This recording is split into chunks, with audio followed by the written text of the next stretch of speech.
Joining me now is Ben Shapiro, the Daily Wire's editor-in-chief and author of the brand new book, The Right Side of History, which is fantastic.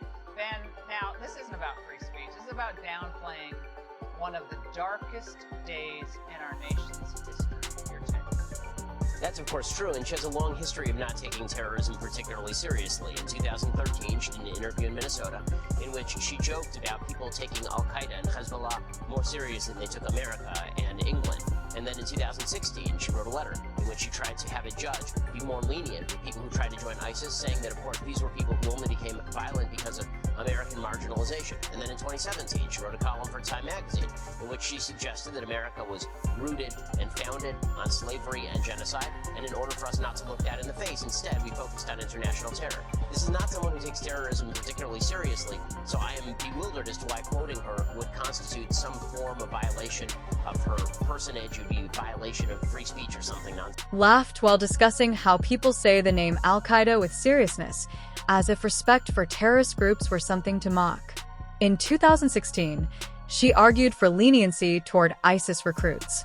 And in 2017, she published an article framing America as a nation built on slavery and genocide, essentially suggesting we focus on global terrorism to avoid confronting our own faults.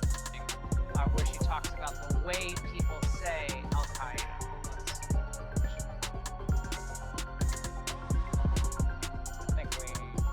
When I was in college, I took a terrorism class. Every time the professor said Al-Qaeda, he sort of like his shoulders went up and Yeah, it's in command. Yeah. Al-Qaeda.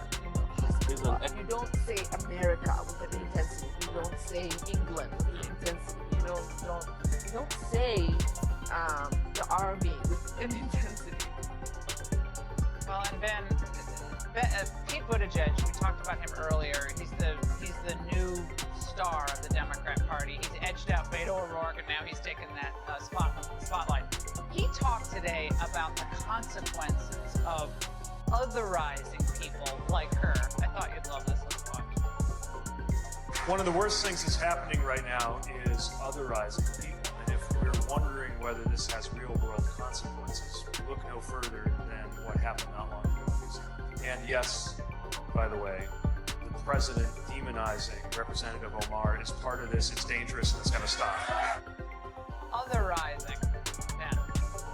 Well, very odd, since Representative Omar has 3 times in the last 3 months been chided for openly anti-Semitic statements, and then the Democratic Party has defended her. I'm amused to watch the Democratic Party suggest that criticism and quoting of Ilhan Omar amounts to violent incitement, where Representative Omar can say whatever Jew-hating thing she wants on a daily basis, and that is not incitement. Now, I agree, it's not incitement in either case, but to pretend that it is incitement when it's stuff you don't like, and it's not incitement when it's stuff that you do, seems pretty irresponsible at the mildest. Ben, thank you. Time for the facts.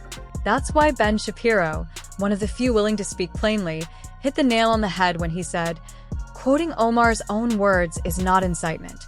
It's accountability. He's absolutely right. When did repeating someone's public statements become a hate crime? If you can't handle your own words being brought back to you, maybe the issue is what you said in the first place. Then comes Pete Buttigieg claiming that calling out Omar is somehow dangerous and could inspire violence. Really? The left routinely defends Omar's anti-American and anti-Israel rhetoric, yet when someone challenges her record, they scream that criticism equals harm. It's the Democrats' favorite tactic. Flip the script, shield their radicals, label every conservative as a threat, and cry racism or Islamophobia whenever their own are exposed. Meanwhile, everyday Americans, hardworking patriots who genuinely love this country, are exhausted from watching leaders excuse rhetoric that undermines the nation that gave them so much. Calling out Ilhan Omar isn't hatred. It's patriotism. It's refusing to let revisionist narratives dilute the truth of what happened on September 11th. We owe it to every man and woman who died that day to remember, and to push back whenever anyone trivializes it. President Donald Trump did not incite violence. He told the truth. And in today's America, truth has become the most dangerous thing you can speak.